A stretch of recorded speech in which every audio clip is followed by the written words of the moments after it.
Hello, everybody, and welcome to the Kiba podcast.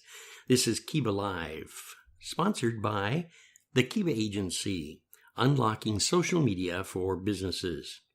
I'm your host, William Lee, and today we're going to talk about my unfavorite subject, litter. So stay tuned.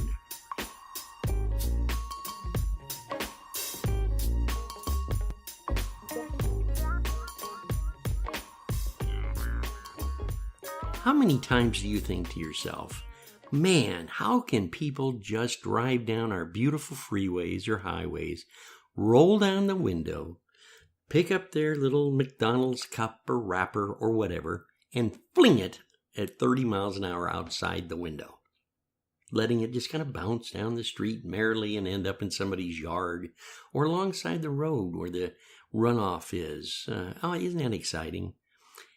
What do you suppose our world would look like if everybody just rolled down their window and threw their garbage out? Wouldn't it be a wonderful sight to see? Well, I don't know about you, but I'm pretty well fed up with it. I've noticed even going down the state freeways now that there's tons and tons of garbage. As we go over the viaducts going into, for instance, the area of University Place, and getting off of the viaduct there and getting back on the freeway, you look down and alongside the even new, freshly cemented roads, tons of debris from people who, hey, look at that, man. I got here a soda cup. I don't need it. It's empty. Clem, what do you think we ought to do with her, huh? Out the window it goes. I am positively burned up over this situation. You know what I'd like to do? I'd like to find one of these litter bugs who constantly can't figure out what a garbage can is about. And I'd like to gather up a whole bunch of garbage. And I'd like to go over to their home where they live. I'd like to open up the front door and just let it all fly out all over the room. Because that's what they're doing to you and I and everybody that lives here and travels down our streets. Now, there's two things that aggravate me. Number one is, eventually somebody's going to have to pick that up. That means that the county or the city is going to have to pay someone to pick up that garbage at our taxpayers' expenses and haul it away. Just because I don't know what you could call them. Individual litter bugs, I guess, is the best. A person who just doesn't care, throws beer cans and everything else that he can think of alongside the roads. In fact, we were headed up to the farm, which is where the show The Disruptors is recorded at. And as I turn off of the main road and I'm getting ready to drive up the driveway to our studios, I look out and I couldn't believe what I saw. I could not believe what I saw. Here was a great big container, plastic container. The lid was gone and there was clothes spread all over the cul-de-sac end of the road. Clothes. It's raining, and here's all these clothes just tossed out the window. Interesting, isn't it? Now, did anybody stop and pick them up? Well, of course not. We'll leave them there until one of the neighbors will get fed up or until the county discovers them and comes in, and once again, the taxpayers get to clean up behind somebody who hasn't got any respect for people's property whatsoever. It's wrong, folks. It's very, very wrong. And while you think it's a big deal, I just flipped out a cup or a soda box or something outside my window, that isn't a big deal. It's just one little piece of garbage that I don't want inside my new clean car. Well, while you're tossing that out the window and your son or daughter is sitting in the car, or maybe some kids alongside the road watch this whole episode, what does that teach them? I wonder. Does it teach them when they get a little bit older that, oh, this candy wrapper I've got in my hand, I don't care about the garbage. Just let it lay on the road. Laying on the road is not the answer. Now, there's two ugly things also that happen when this occurs. Number one, we plug up our drainage alongside the roads. That's right, folks. Those little drainage things, that have to be vacuumed out at the cost of, naturally, the taxpayer again, because people can't put the garbage in a garbage can.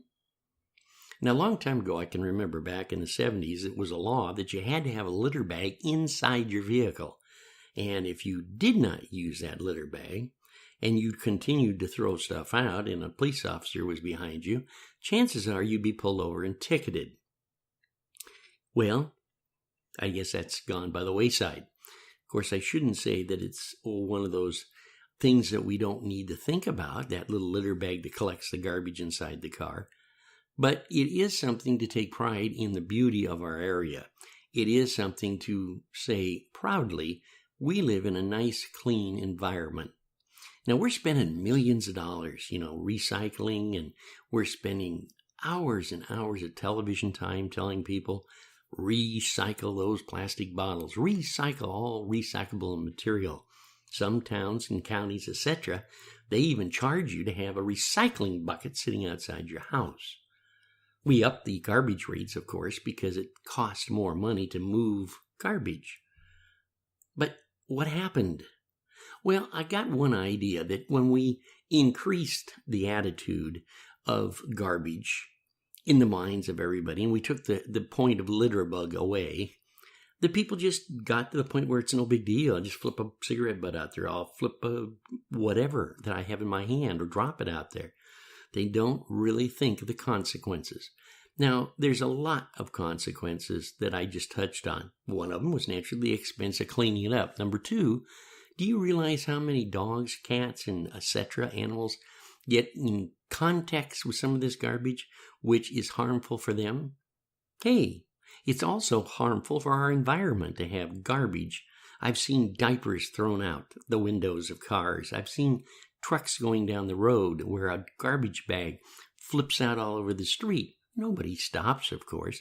They just keep right on trucking.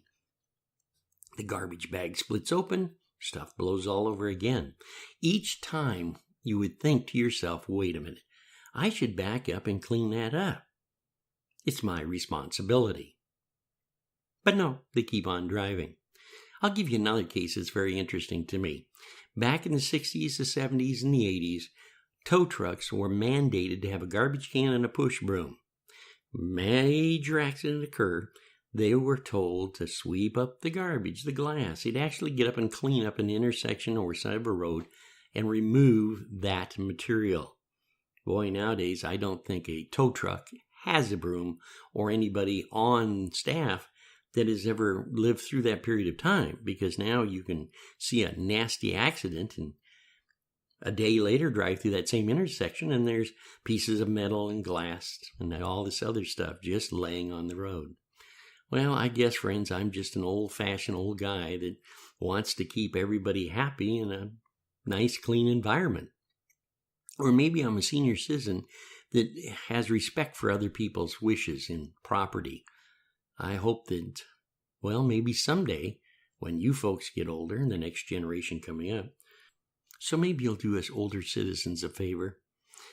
Don't throw your stuff out the car window. Teach your kids to have respect for nature, to recycle, and together we can make a difference and keep Washington green.